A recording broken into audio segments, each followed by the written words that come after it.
आऊज़ु बिल्लाहि मिनश्शैतानिर्रजीम बिस्मिल्लाहिर्रहमानिर्रहीम। नाज़रीन व सामीन अस्सलामु अलैकुम। उम्मीद है आप खैरियत से होंगे। नाज़रीन, मशहद मुक़द्दस के एक आलिम दीन बयान करते हैं कि हमारे घर में अज़ादारी इमाम हुसैन अलैहिस्सलाम के सिलसिले में बहुत बड़ी मजलिस हुआ करती थी। एक दिन हमारे वालिद, जो खुद भी एक आलिम दीन थे, घर से कहीं बाहर गए और बहुत ताख़ीर से वापस आए। ईरानी घरों में अक्सर सहन में पानी का एक हौज होता है जिसमें पानी जमा रहता है और मुख्तलिफ ज़रूरियात में काम आता है। बिल्कुल उसी तरह हमारे घर के सहन में भी पानी का एक हौज था। जब वालिद काफ़ी देर के बाद घर आए तो मैंने देखा कि अंदर आते ही उन्होंने अपनी अबा कबा और अमामा वगैरह उतारा और हौज के अंदर कूद गए। हमने सोचा कि वालिद शायद गर्मी की वजह से बदन को राहत पहुंचाने के लिए पानी में उतरे हों। फिर हमने देखा कि वालिद कई दफा हौज की तह में गए और फिर सांस लेने के लिए ऊपर आए। जब वो नीचे जाते तो लगता था कि जैसे हौज के फर्श पर कुछ तलाश कर रहे हों। ऐसा कई मर्तबा हुआ और आखिरी मर्तबा हमने देखा कि वो नीचे से एक टूटा हुआ कप लेकर आए। नाजरीन, ईरान में कहवा पीने के लिए जो कप इस्तेमाल होते हैं उन्हें इस्तकान कहा जाता है, जो उमूमन शीशे के होते हैं। हमने वालिद के हाथ में जब वो टूटा हुआ कप देखा तो हमें बड़ी हैरानी हुई कि क्या वो इस टूटे कप के लिए बार बार हौज में नीचे जाकर तलाश कर रहे थे।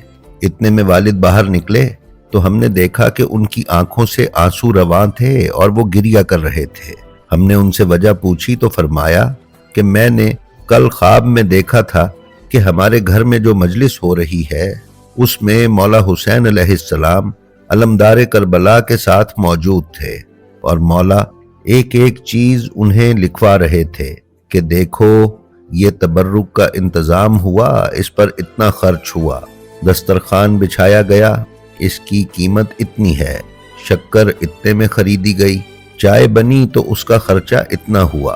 ये कहते कहते मौला ने एक कप उठाया जो टूटा हुआ था। फिर हजरत अब्बास अलैहिस्सलाम से कहा कि इस कप को मेरे नाम पर लिख लो।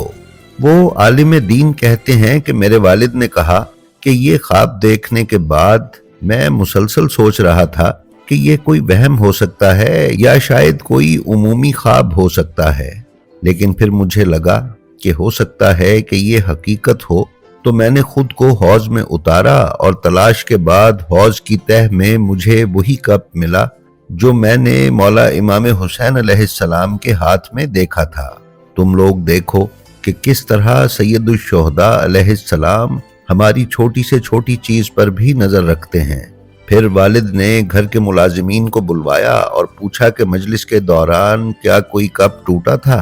तो एक खादिमा ने बताया कि हाँ, कल जब मजलिस हो गई और फर्श अज़ा समेट दिया गया तो मैं इस हौज पर बैठकर चाय के कप धो रही थी।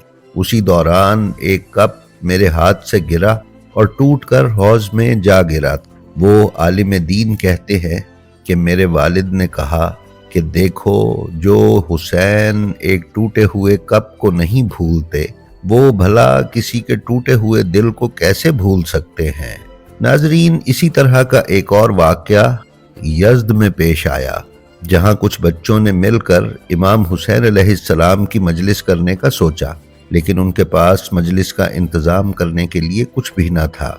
उनमें से कुछ बड़े बच्चों ने कहा कि शहर के मुतमव्विल लोगों के पास चलते हैं और उन्हें बताते हैं कि हम मजलिस इमाम हुसैन अलैहिस्सलाम करना चाहते हैं। लिहाजा ये बच्चे एक कारोबारी शख्स के पास गए जो यज़्द का एक मारूफ ताजिर था और बहुत मालदार था। उन बच्चों ने उस ताजिर को कहा कि हम मजलिस इमाम हुसैन करना चाहते हैं, लेकिन हमारे पास इंतजामात के लिए पैसे नहीं हैं। उस ताजिर ने कहा कि तुम लोगों के पास क्या है और तुम्हें किस चीज की कमी है। बच्चों ने कहा कि हमने सिर्फ खुली जगह पर एक साइबान लगाया है, लेकिन हमारे पास न्याज, चाय या जाकिर को देने के लिए कुछ भी नहीं।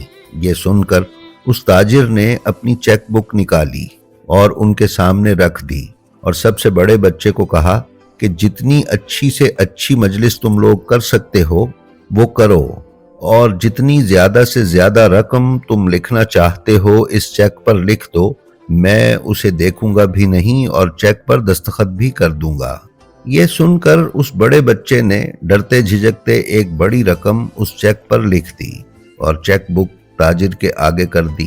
تاجر نے چیک پر جہاں اماؤنٹ لکھی تھی وہاں پر اپنا ہاتھ رکھا تاکہ رقم نظر نہ آئے اور چیک پر دستخط کر کے چیک انہیں دے دیا۔ ان بچوں نے اس چیک کے پیسے لے کر بہت اچھی اور بڑی مجلس کا انتظام کیا۔ جب علاقے کے بڑی عمر کے لوگوں نے بچوں کو ایک بڑے پیمانے پر مجلس کرتے دیکھا تو وہ بھی ان کے ساتھ شامل ہو گئے، لہٰذا ایک بڑی مجلس اور عزاداری منعقد ہوئی۔ ناظرین، بڑی عمر کے لوگ جو ان بچوں کے ساتھ شامل ہوئے تھے، ان میں سے کچھ لوگوں نے رات میں ایک خواب دیکھا کہ ایک میدان میں امام حسین علیہ السلام تشریف فرما ہیں اور لوگوں کے اعمال نامے ان کی خدمت میں پیش کیے جا رہے ہیں۔ لوگ لائن لگا کر کھڑے ہیں اور ان کے اعمال ناموں پر ان کے اعمال کے مطابق امام حکم فرما رہے ہیں۔ اتنے میں اس تاجر کا اعمال نامہ امام حسین علیہ السلام کے سامنے پیش کیا گیا۔ امام حسین علیہ السلام نے اپنے چہرے کا رخ دوسری طرف کیا اور بغیر دیکھے اس تاجر کے اعمال نامے پر دستخط کر دیے کہ جس طرح اس نے بغیر دیکھے مجلس کے چیک پر دستخط کیے تھے۔ ناظرین، عزاداری ایک عظیم عبادت اور زاد راہ کا بہترین ذریعہ ہے۔ ہماری دعا ہے کہ ہمارے جو بہن بھائی عزاداری امام حسین علیہ السلام کا انتظام کرتے یا اس میں شرکت کرتے ہیں، اللہ پاک امام حسین علیہ السلام کے توسل سے ان کو بہترین زاد راہ عنایت فرمائیں۔ آمین ثم آمین۔ ناظرین، آپ اپنا اور اپنے متعلقین کا بے حد خیال رکھیے اور خلق خدا میں آسانیاں تقسیم کرتے رہیے۔ خدا آپ کا حامی و ناصر ہو۔ السلام علیکم۔